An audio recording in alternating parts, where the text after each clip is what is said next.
तो चलिए बच्चों, लास्ट क्लास तक देखो हम लोगों ने क्या चीज़ देखी थी। लास्ट क्लास तक हम लोगों ने देख लिया था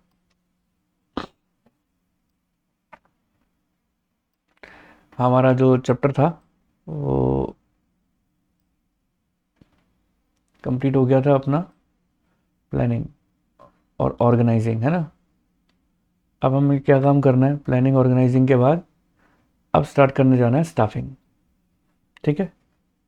स्टाफिंग के अंदर देखो, मैंने आप लोगों को है ना इसके ऊपर कुछ पहले कुछ क्लिपिंग्स भी दिखाई हैं, है ना। और मैंने आप लोगों को पूरा चैप्टर भी बताया था, अगर आपको याद हो तो वो एक अपन ने किया था, इसका वीडियो भी देखा था, जिसमें एक मूवी थी अक्षय कुमार की जिसके अंदर उसने रिक्रूट कर रहा था वो। तो उसने क्या कहते हैं, स्पेशल 26 थे, क्या थे, सीआईडी वाली एक मैंने दिखाई थी आपको, क्लिपिंग भी दिखाई थी। तो उसी के ऊपर है कि एक ऑर्गेनाइजेशन देखो तब अच्छा है जब वहाँ के जो लोग हैं वो तब अच्छे हैं, स्किलफुल हैं। एक स्कूल तब अच्छा है जब वहाँ के टीचर्स अच्छे हैं, बहुत बढ़िया पढ़ाते हैं, स्किलफुल हैं, बढ़िया रिजल्ट दे देते हैं। ठीक है। तो अच्छी नॉलेज है उनको, अच्छी नॉलेज डिपार्ट करते हैं आपको, तो वो अच्छा अच्छा स्कूल है। ऐसे ही डॉक्टर्स अगर एक हॉस्पिटल में अच्छे हैं तो वो हॉस्पिटल अच्छा है। समझ पा रहे हो ना आप मेरी बात। तो सबसे बड़ी बात यह है कि एक ऑर्गेनाइजिंग के अंदर, अगर एक ऑर्गेनाइजेशन की बात करूं, एक ऑर्गेनाइजेशन के अंदर स्टाफिंग एक बहुत बड़ा रोल प्ले करता है किसी भी ऑर्गेनाइजेशन, किसी भी एंटरप्राइजेस की तरक्की के लिए बहुत बड़ा रोल प्ले करता है। इसका एक स्लोगन है स्टाफिंग का, placing the right people for the right job. Right people मिलने चाहिए राइट जॉब के लिए। पहले भी समझा चुका हूं कितनी बार कि जिसका काम उसी को साझे, दूसरा करे तो ठन ठन बाजे। मतलब ही यही है इस बात का कि जो पर्सन का जो काम स्किलफुल है उसको वो काम दो। मैरिज सेरेमनी का पहले भी एग्जांपल दिया था। अगर हम कपड़े सिलने वाले को अगर कैटरिंग का काम दे देंगे और बोलेंगे कि आजा, तो वो पूड़ियाँ बनाएगा नहीं, पूड़ियाँ सिलना चालू कर देगा। पूड़ी फट जाएगी तो बोलेगा वो पूड़ी सिल देता हूँ। दूध फट जाएगा तो वो उसको भी सिलना चालू कर देगा, क्योंकि उसको तो सिलना ही आता है और कुछ नहीं आता, है ना। हर बात में सिलने की बात करेगा वो, है ना। अगर पूड़ियों, अगर मान लो कोई कॉबलर है, अगर आपने उसको अगर कैटरिंग का काम दे दिया तो पूड़ियों पे पॉलिश करना चालू कर देगा वो, क्योंकि उसको पॉलिश के सिवा और कुछ आता ही नहीं है। समझ रहे हो। तो जिसका जो काम एक्सपर्ट है वो उसके उसी काम के अंदर ही वो करेगा, दूसरा बंदा उस काम को करेगा तो वो स्किलफुल नहीं करेगा। इसलिए स्टाफिंग, राइट पर्सन को राइट जॉब के लिए ढूंढना जरूरी है। और पिक्चर के अंदर भी देख रहे हो, टॉर्च लेके स्टाफिंग हो रही है। उस स्किलफुल पर्सन को ढूंढ लिया, उस पर्टिकुलर राइट पर्सन को ढूंढ लिया राइट जॉब के लिए। Staffing means putting the people to the job. It begins with the human resource planning and include different other functions like recruitment, selection, training, development, promotion. है ना। देखो कहने का मतलब है, स्टाफिंग का मतलब बताया putting the people to the job. मतलब आपने करेक्ट पर्सन को ढूंढा, जॉब पे लगा दिया। ह्यूमन रिसोर्स में क्या क्या चीज़ें इंक्लूड होती है, रिक्रूटमेंट भी होता है, सिलेक्शन भी होता है, ट्रेनिंग भी होती है, डेवलपमेंट भी होता है, प्रमोशन भी होता है। ठीक है। And performance appraisal for the work. ये सब चीज़ें होने के बाद फिर हम उनका परफॉर्मेंस अप्रेजल करते हैं कि क्या उन्होंने सही ढंग से काम किया भी है कि नहीं किया। ठीक है। अब आती है बात स्टाफिंग के ऊपर। स्टाफिंग को मैंने समझाया ओ यू एम ओम से। Staffing is concern with O U M ओम। O for obtaining, U for utilising, M for maintaining a satisfactory and satisfied work. आप स्टाफिंग कर रहे हो, स्टाफिंग करने से खाली काम नहीं बनेगा। जो भी आपने पर्सन को रखा है उससे हमें सेटिस्फैक्ट्री वर्क चाहिए। क्या चाहिए, सेटिस्फैक्ट्री वर्क चाहिए, सेटिस्फाइड वर्क चाहिए, है ना। हम ऑब्टेन करना चाहते हैं, यूटिलाइज करना चाहते हैं और मेंटेन करना चाहते हैं सेटिस्फैक्ट्री एंड सेटिस्फाइड वर्क। ये की पॉइंट है जो आपको लिख कर आना है स्टाफिंग के अंदर। ठीक है। ओ यू एम के नाम से बताया है। देखो, in a new organisation, in an existing organisation, दोनों के अंदर मैंने बात बताने की कोशिश की है, समझना। In a new enterprise the staffing function follow the planning and organising function. After deciding what is to be done, how it is to be done, and after creation of the organization structure, the management is in a position to know human resource requirement of an enterprise at different level. आपको planning के अंदर पता लग गया क्या क्या करना है, व्हेन, वेयर, इनके आपको जवाब मिल गए ऑर्गेनाइजिंग के अंदर, ऑर्गेनाइजिंग चैप्टर के अंदर। अब स्टाफिंग के अंदर आपको ये बात पता लगेगा by whom it is to be done, कौन करेगा इस काम को, कौन राइट पर्सन है। कहते हैं ना ध्यान से देखो यही है वो आदमी जो इस काम के लिए पूरा कैपेबल है। तो वो स्पेशल 26 में मूवी के अंदर भी ये बात बताया था कि एक मिशन को सक्सेस करना था, उस मिशन को सक्सेस करने के लिए अक्षय कुमार सीआईडी के अंदर होता है, तो वो रिक्रूट करता है पोस्ट को और 26 लोगों को उस मिशन के लिए तैयार करता है। ये राइट पर्सन है उस जॉब के लिए, है ना। तो ह्यूमन रिसोर्स को, राइट पर्सन को सेलेक्ट करने का काम स्टाफिंग का है कि मुझे एक्चुअल में कितने नंबर ऑफ एम्प्लॉय की जरूरत है और कौन कौन राइट पर्सन है इस पर्टिकुलर जॉब के लिए, ये चीज की जरूरत है अपन को। समझ पा रहे हो ना आप मेरी बात, कि राइट पर्सन कौन है इस जॉब के लिए, वो ढूंढना, ये सबसे इंपॉर्टेंट पॉइंट है। ठीक है, चलिए अब बढ़ते हैं आगे की ओर। Once the number and the type of personnel is to be selected is determined, management start the activity relating to recruitment। अब आपको ये बात पता लग गया। अब अक्षय कुमार की जो मूवी दिखाई थी स्पेशल 26, उसके अंदर उसने ये देखा कि मुझे कितने नंबर ऑफ एम्प्लॉय की जरूरत पड़ेगी इस मिशन को कामयाब करने में। स्पेशल यानी 26 एम्प्लॉयज की जरूरत पड़ेगी। ओसामा बिन लादेन को अमेरिका ने जब मार गिराया था, घर में घुस के मारा था उसके, तो अमेरिकन गवर्नमेंट ने ये चीज देखा था, टास्क फोर्स बनाई थी, एक टास्क फोर्स बनाई थी और उस टास्क फोर्स का नाम था सील करके ऐसा कुछ था। तो उन्होंने नंबर ऑफ एम्प्लॉयज को डिसाइड कर दिया था कि नंबर ऑफ सोल्जर्स इतने होंगे जो घुसेंगे वहां पर और जो मारेंगे। बहुत ही सोच समझ के सेलेक्ट किया था उनको। कहते हैं ना वो 3 तरीके की सेना होती है, नौ सेना, वायु सेना, थल सेना। तो वो जो सील नाम रखा था ना, वो इसी हिसाब से रखा था कि उसमें तीनों तरीके के जो एक्सपर्ट लेवल के लोग थे ना, जो किसी तरीके से भी मात नहीं खाते थे, उनको रखा था उसके अंदर। स्पेशल लोगों को सेलेक्ट किया, घर में घुसे, स्पेशल उन्होंने क्या कहते हैं अपना प्लेन, वो जो अपना हेलीकॉप्टर थे ना, वो स्पेशल तैयार रखे जो रडार भी नहीं पकड़ सकता उनको। उसके घर के अंदर जाके पहले तो पूरा रेकी की, फिर घर के अंदर जाके हेलीकॉप्टर को लैंड करवाया। किसी को कानों कान खबर नहीं हुई, सोचो हेलीकॉप्टर उसके पूरे एरिया के अंदर चला गया। इसके ऊपर पूरी वीडियो बनी हुई है, मैं आपको दिखाऊंगा कभी। उसको लैंड किया और अंदर घुस के गोलियां दाग कर आए, उसके परिवार वालों को सबको मारा, गोलियां दाग कर आए और फिर उसकी डेड बॉडी वहां से लेकर चले गए और पाकिस्तान को पता भी नहीं लगा।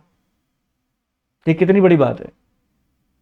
और पूरे उसके अंदर प्रॉब्लम ना आए पूरे दुनिया में, क्योंकि वो मुस्लिम था, तो मुस्लिम कंट्री के अंदर जो क्रीमेशन होता है उसके अंदर बॉडी को जलाते नहीं है, तो इसलिए उन्होंने बड़ा सोच समझ के ना दफनाया ना जलाया और उसको समुद्र में, पैसिफिक ओशन में जाके फेंक दिया। सोचो कितना बड़ा प्लान से काम किया हुआ उन्होंने इसके ऊपर। मतलब 3D मूवी बनी हुई है और इतना जोरदार मूवी है, आप देखते रह जाओगे मूवी में क्या मजा आएगा जो उसमें चीज में आएगा। कभी मैं लिंक डालूंगा, आप व्हाट्सएप स्टेटस पे देखना आप लोग।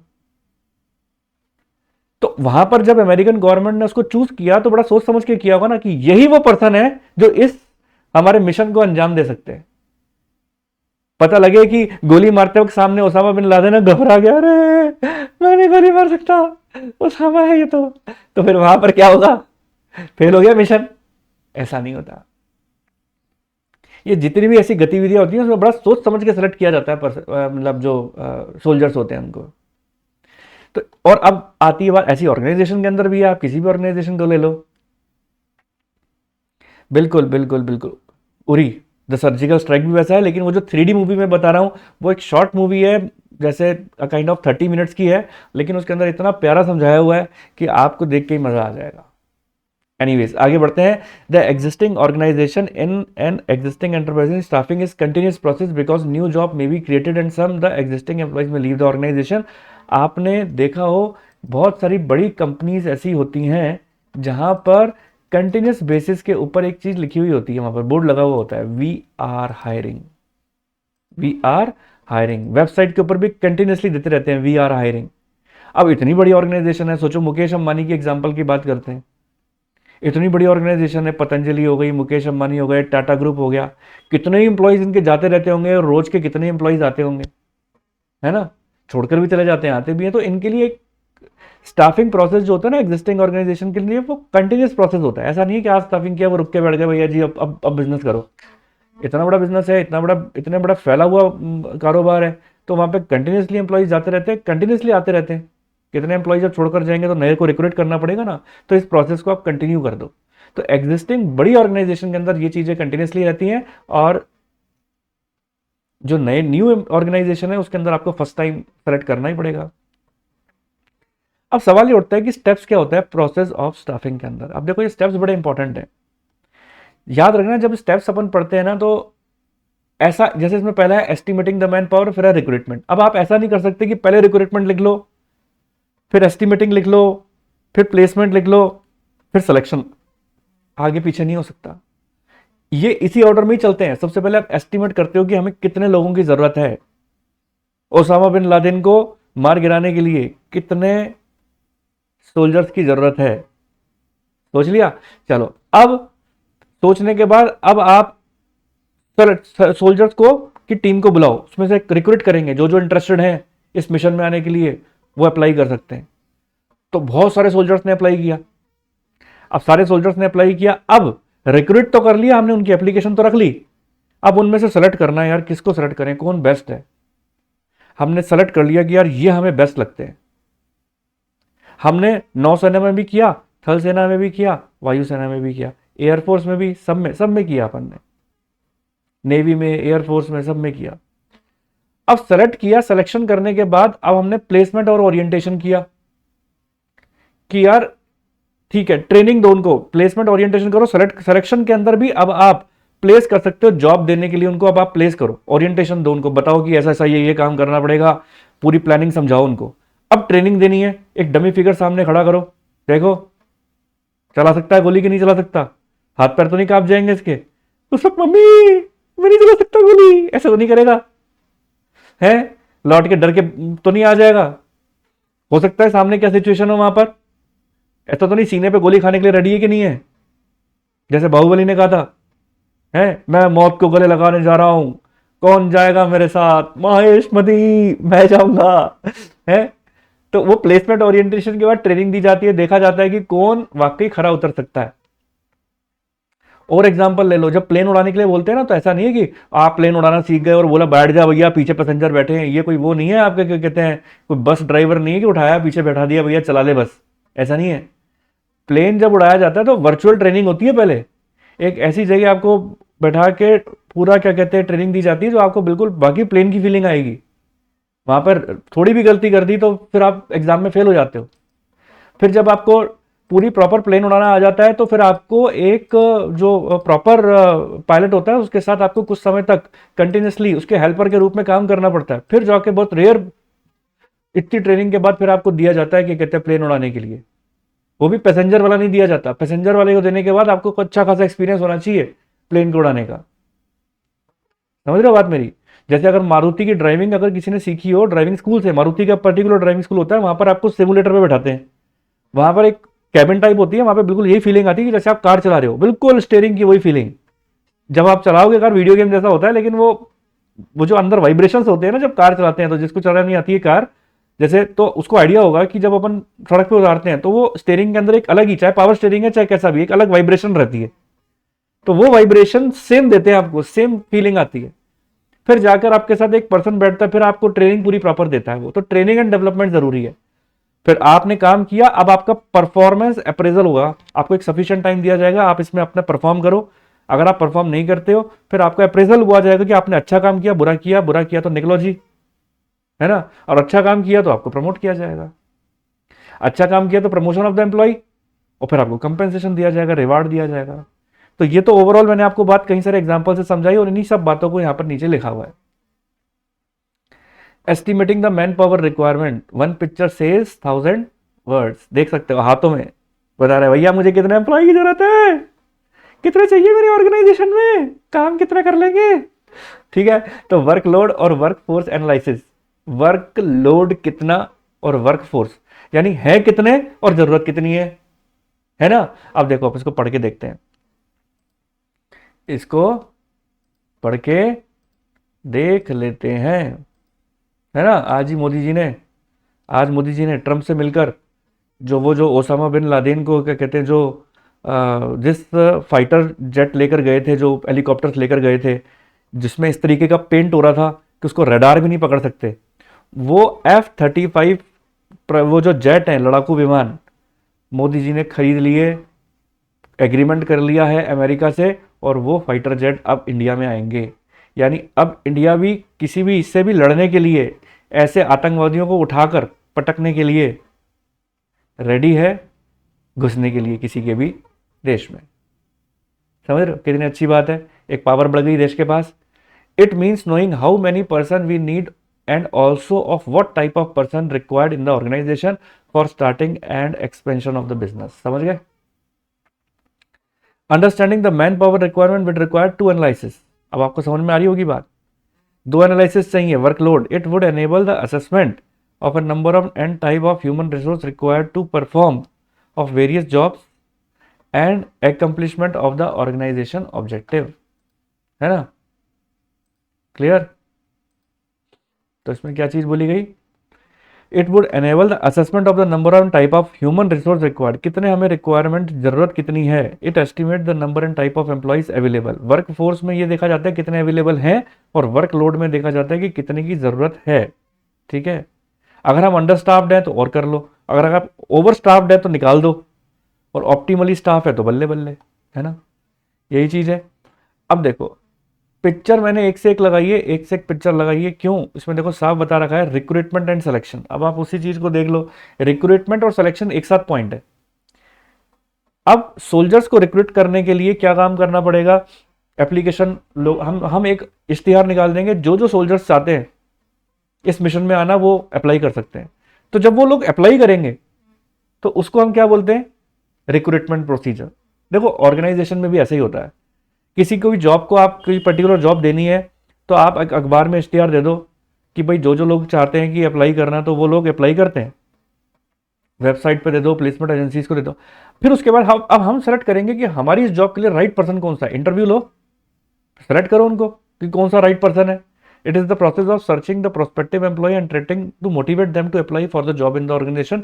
It may be done through advertisement. It may be done through advertisement. The advertisement may be displayed on the factory office gate, or it may be got published in the print media कि that we are hiring, ये लिखा हुआ होता है office के बाहर कि that we are hiring।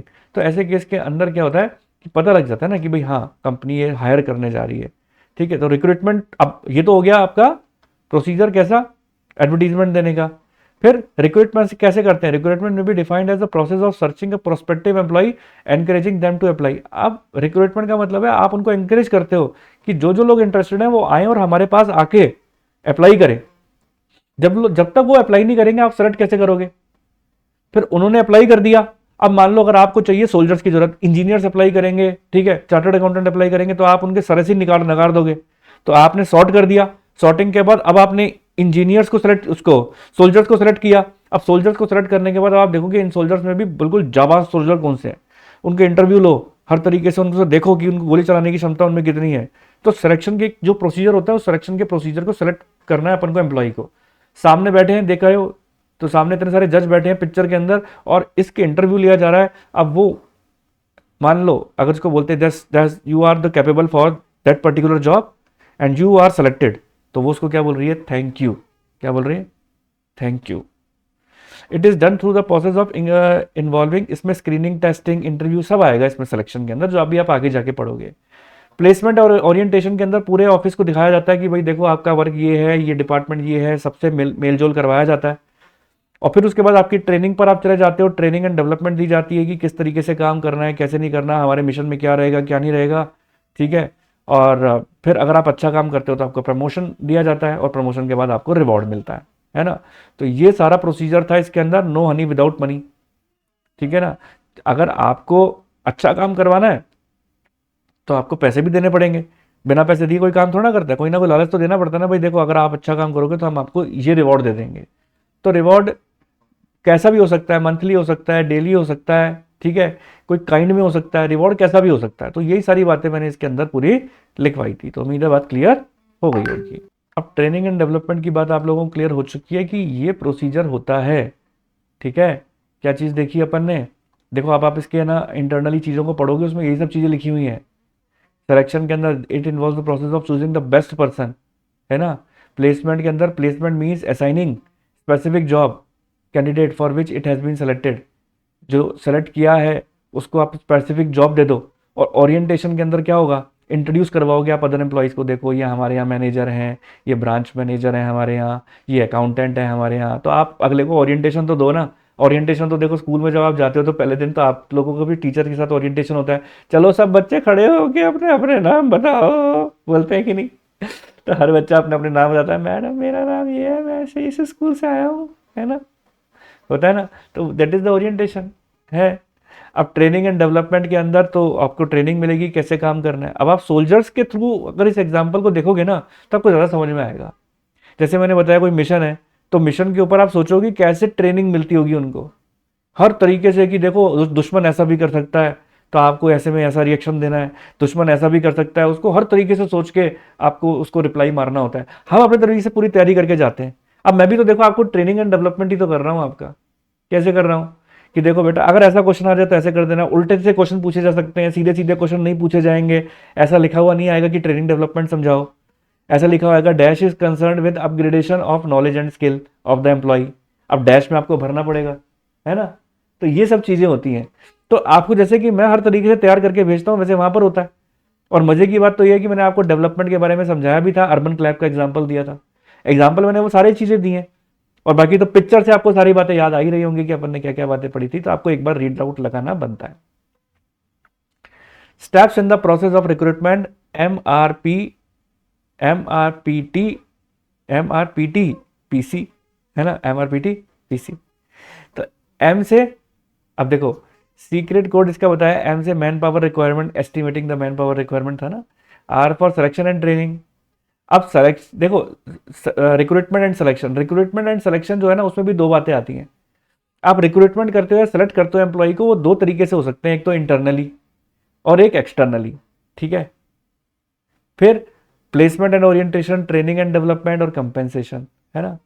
अब अपन ने रिक्रूटमेंट की या सिलेक्शन की बात करी, इंटरनल और एक्सटर्नल हो सकता है, इसमें भी स्टेप्स हैं सिलेक्शन के भी, ठीक है। तो देखो अब इसमें आगे क्या चीज आती है बात कि एक्सटर्नल सोर्सेज को, एक्सटर्नल सोर्सेज के अंदर भी क्या क्या सोर्सेज हैं, किसके तरीके से हम एक्सटर्नल तरीके से एम्प्लॉय को रिक्रूट कर सकते हैं।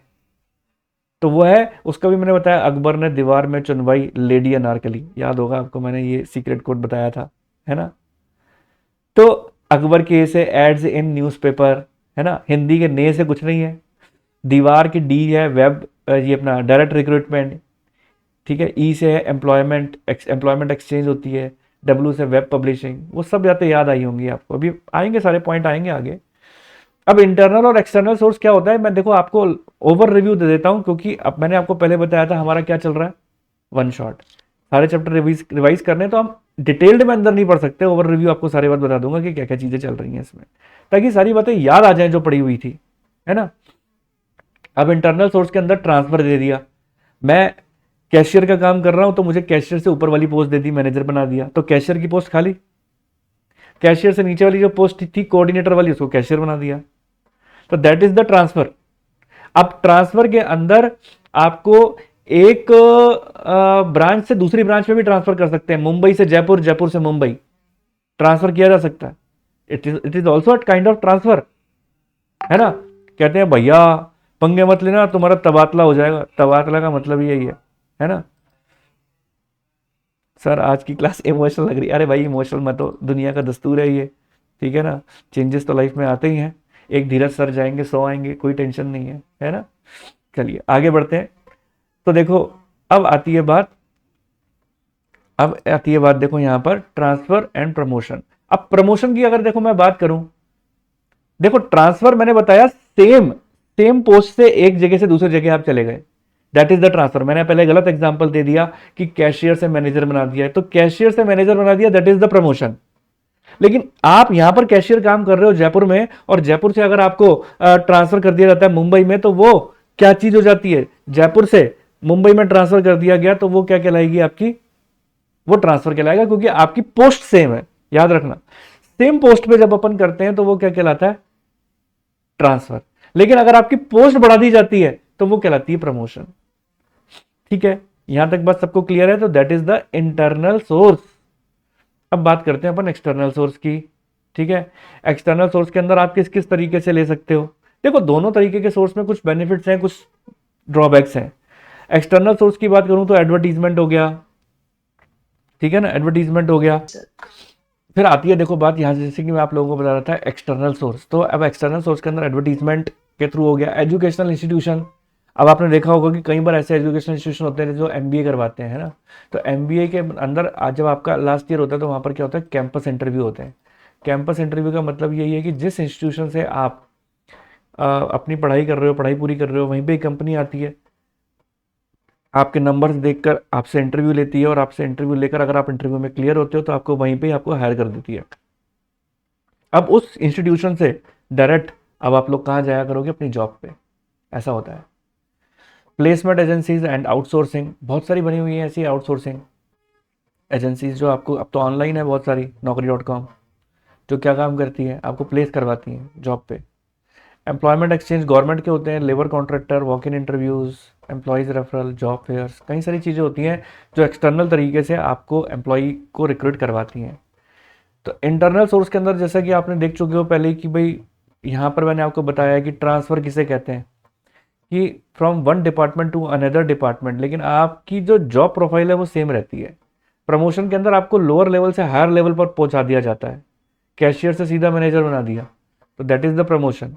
ठीक है, प्रमोशन हमेशा याद रखना नीचे से ऊपर जाता है, अपवर्ड की तरफ जाता है। अब ऐसा नहीं है कि कोई मैनेजर से कैशियर बना दिया तो बोले इसका प्रमोशन हो गया। ठीक है, तो ऐसा नहीं होता है, इसको को प्रमोशन कहते हैं कि डिमोशन बोलते हैं इसको। ठीक है, वो प्रमोशन हमेशा अपवर्ड जाता है हमारा, है ना।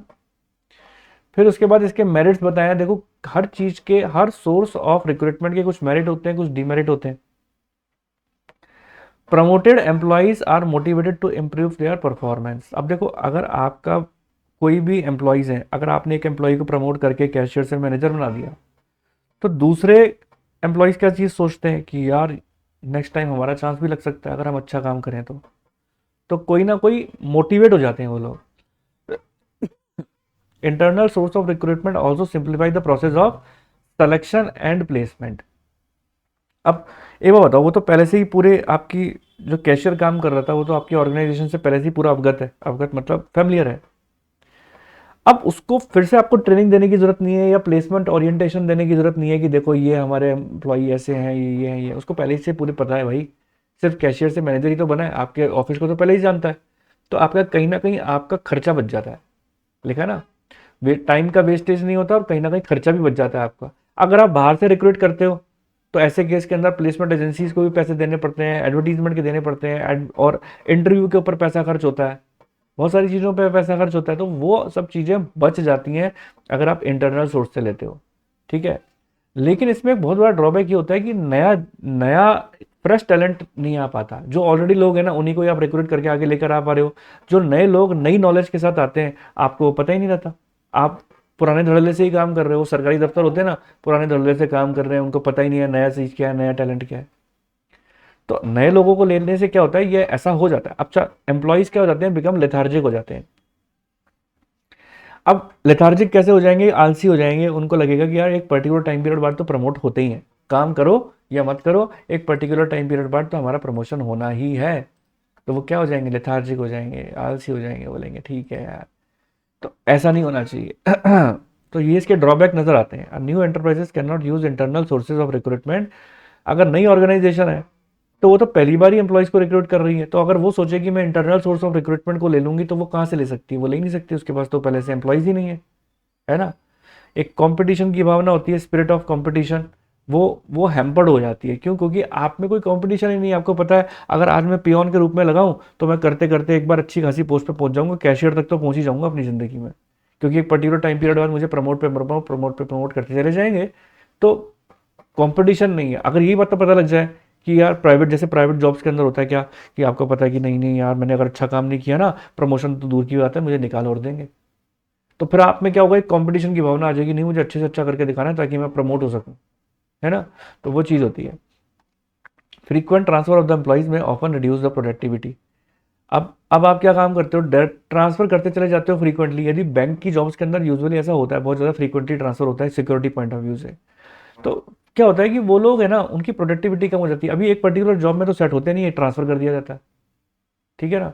ऐसा बहुत जगह होता है, वो बताऊँ, ऐसा मिलिट्री के अंदर भी ऐसा होता है, ट्रांसफर जॉब होती है बहुत ज़्यादा मिलिट्री की, है ना। अभी अपने लास्ट जी सेशन के अंदर हमारे पास, जब तुम लोग 11th क्लास में थे, हमारे सेशन के अंदर दो बच्चे लास्ट टू लास्ट में भी थे और लास्ट में भी थे। लास्ट टू लास्ट में भी एयरफोर्स से, उसके पापा थे एयरफोर्स में थे, अच्छे वो थे, अपना कमांडर इन चीफ की पोस्ट पे थे, वो पढ़ते थे। और लास्ट में जो एक लड़की पढ़ती थी ना उसके क्या कहते हैं, फादर भी एयरफोर्स में थे। तो उनकी भी जॉब जो थी ऐसी ही थी कि भाई उनको क्या कहते हैं, ट्रांसफ़र पे ट्रांसफ़र मिलते चले जाते थे। तो जो अपने जो होते हैं ना अपने एयरफोर्स की या अपने नेवी की या सोल्जर्स जो भी होते हैं, उनकी पोस्ट जो होती है ना वो ट्रांसफ़र जॉब्स होती हैं, है ना। और ऐसी बैंक की जॉब भी होती है, वो यूजुअली ट्रांसफ़र होती हैं। तो ट्रांसफ़र जॉब के अंदर ये प्रॉब्लम्स बहुत ज़्यादा होती हैं कि आप एक जॉब के ऊपर तो सेट नहीं होते कि आपको ट्रांसफ़र हो गया, अब आपको दूसरी जगह जाना है। ये चीज़ है। External sources under the direct recruitment, notice is placed on the notice board. ये आपको पता ही है कि बाहर नोटिस बोर्ड दिखा दिया जाता है कि भाई हम कर रहे हैं, हायर कर रहे हैं, आप आओ, वॉक इन इंटरव्यू करो।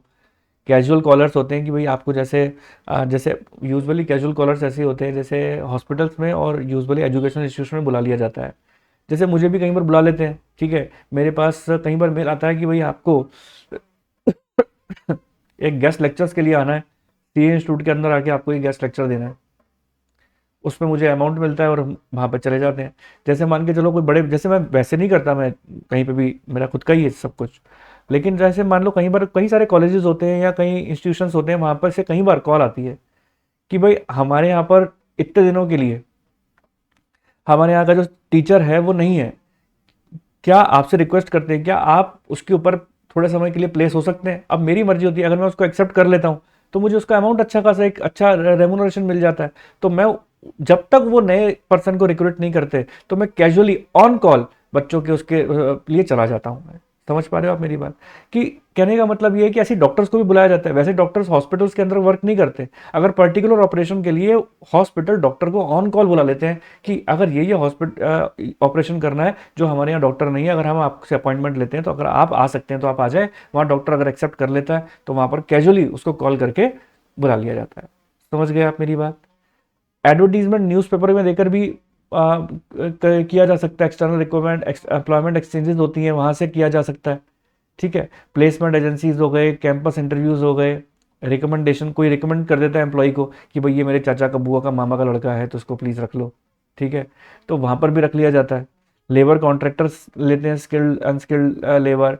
एडवर्टीजमेंट होती है, वेब पब्लिश्ड होते हैं, तो ये सब चीज़ें, तो मैंने इसके बारे में बात बताई थी। एक्सटर्नल सोर्स को लेने से आपको देखो नाम से ही पता लग रहा है कि हमें क्वालिफाइड पर्सनल मिलते हैं, मतलब नए फ्रेश टैलेंट मिलेंगे तो ऑब्वियस सी बात है कि क्वालिफाइड लोग आएंगे, आप अपने हिसाब से करोगे। लेकिन क्या होता है कि अगर आप इंटरनल सोर्स से करते हो तो वो घिसे पिटे वही के वही लोग प्रमोट होकर या ट्रांसफर होकर आते हैं। वाइडर चॉइस मिलती है, फ्रेश टैलेंट मिलता है और कंपटीशन की भावना अच्छी हो जाती है। तो नाम से ही सब बातें पता लग रही हैं और आप लोगों को सब कुछ याद भी आ ही गया होगा।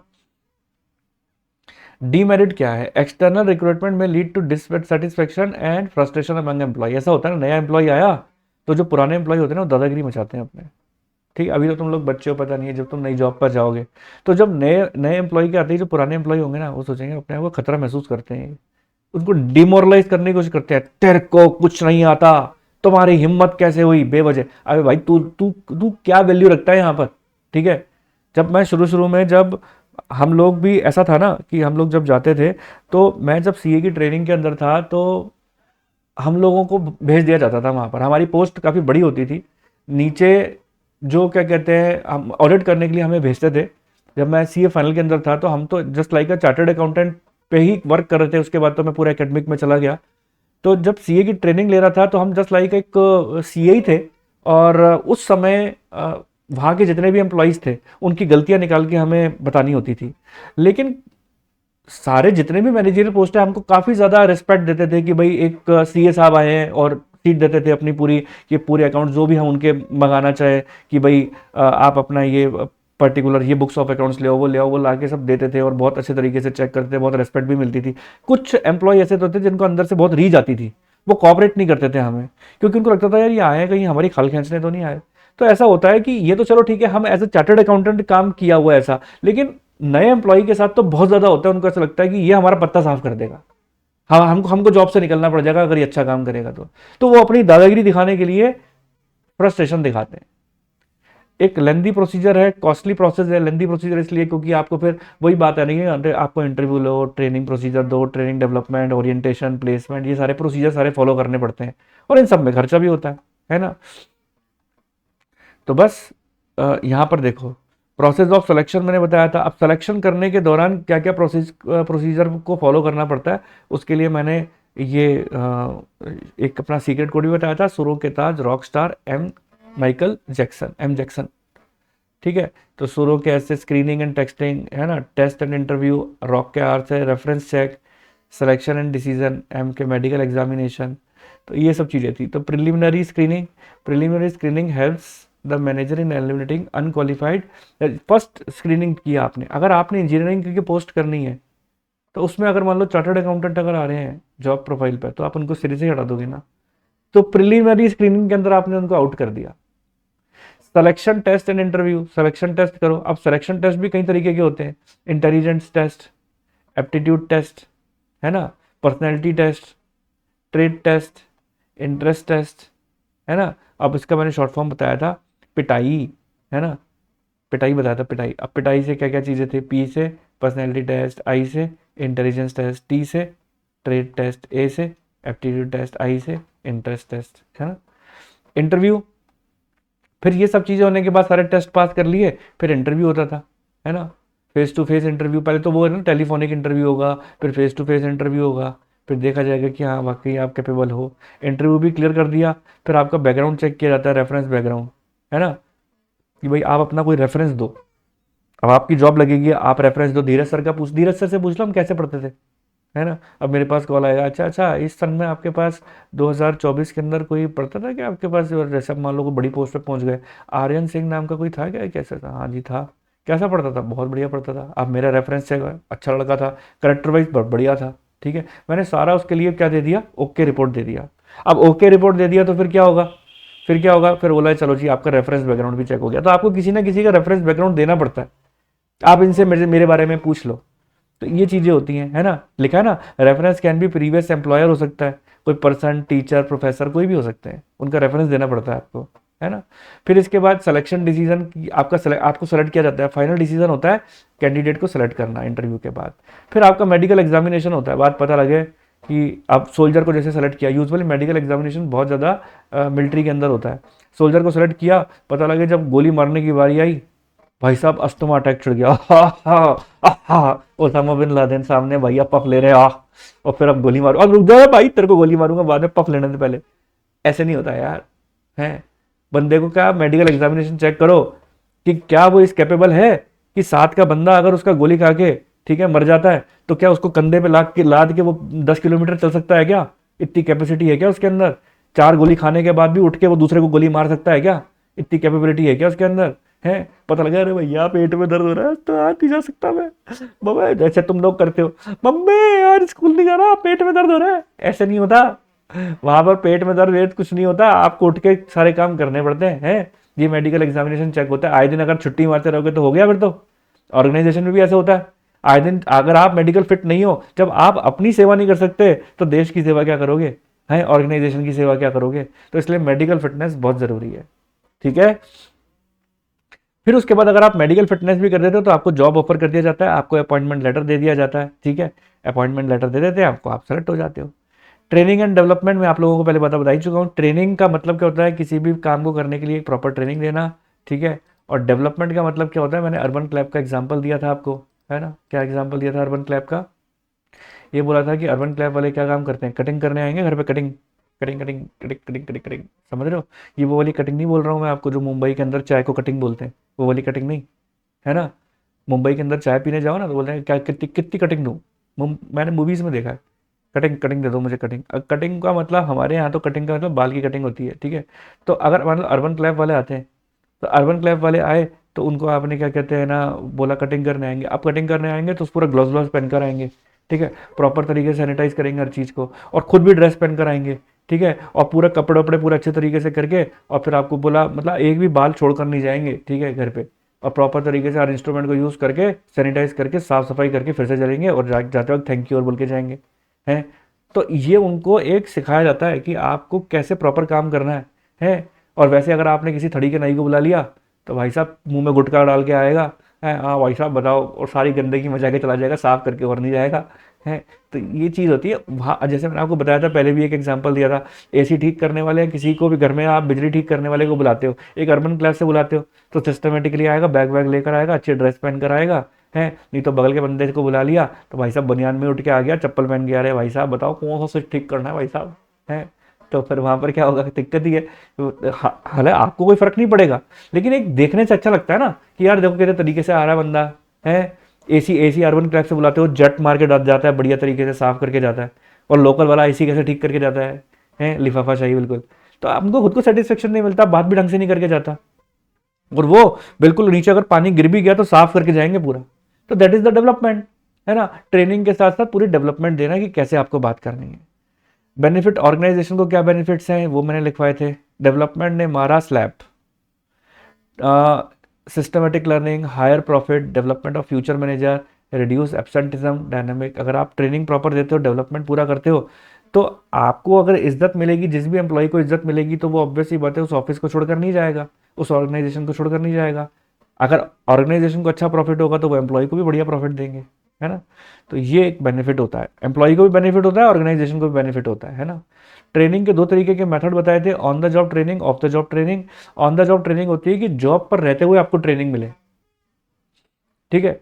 अब एक बात बताओ, of the job training usually doctors को ऑफ द जॉब ट्रेनिंग दी जाती है ना। एरोप्लेन चलाने वाले को ऑफ द जॉब ट्रेनिंग दी जाती है, ऑन द जॉब नहीं दे सकते। ऑन द जॉब देते हैं लेकिन एक पर्टिकुलर लिमिट आने के बाद।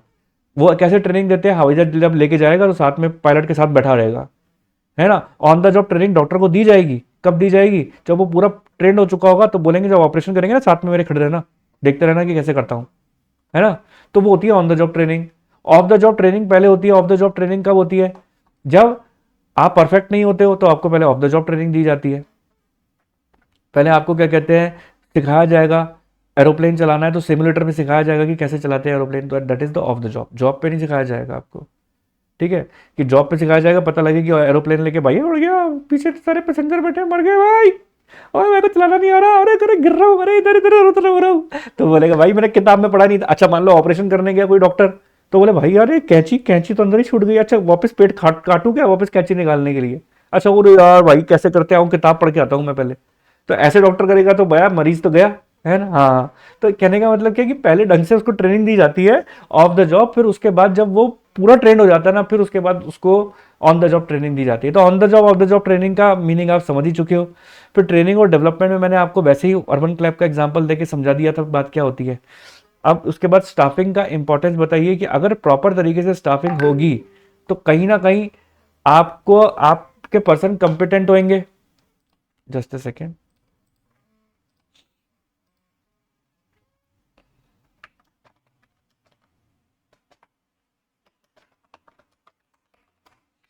है ना। आपके जो एम्प्लॉयज़ हैं वो कहीं ना कहीं स्किलफुल रहेंगे, है ना। आपको प्रॉफिट ज़्यादा अर्न करके देंगे, है ना। कंटिन्यूस ग्रोथ होगा, परफॉर्मेंस उनकी हाई होगी, है ना। ये सब चीज़ें होंगी, ऑप्टिमम यूटिलाइजेशन होगा रिसोर्सेज का, है ना। By staffing organisation get right person for the right position of the job, just have one capsule daily, ठीक है। ये इसका शॉर्ट जो है सीक्रेट कोड था। ह्यूमन रिसोर्स मैनेजमेंट आखिरी था। ह्यूमन रिसोर्स मैनेजमेंट में भी वही सारी बातें जो मैंने आपको भी बताई हैं, कोई ऐसा कोई नई बात नहीं है कि जिसके अंदर आपको ऐसा लगे कि सर ये क्या नया चीज़ आ गई, सारी वही बात है। It is the responsibility of manager to place the right person for the right job, introduce new employee, training देना, मेंटेनेंस देना, घिसी पिटी वही बातें बार बार कर रखी हैं। तो उम्मीद करता हूँ आप सभी बच्चों को अच्छे तरीके से ये वाला स्टाफिंग वाला चैप्टर भी समझ में आ गया होगा, सारी बातें रिमाइंड हो गई होंगी। उम्मीद है सारी बातें अच्छी तरीके से क्लियर है। आपको वीडियो पसंद आया इसको लाइक कर देना, चैनल पर नहीं सब्सक्राइब कर देना, अपने फ्रेंड सर्कल के साथ शेयर कर देना, और अपने एग्जाम को बहुत अच्छे तरीके से कर आना। और मिलते हैं अपने नेक्स्ट वीडियो के साथ, तब तक के लिए ऑल द बेस्ट।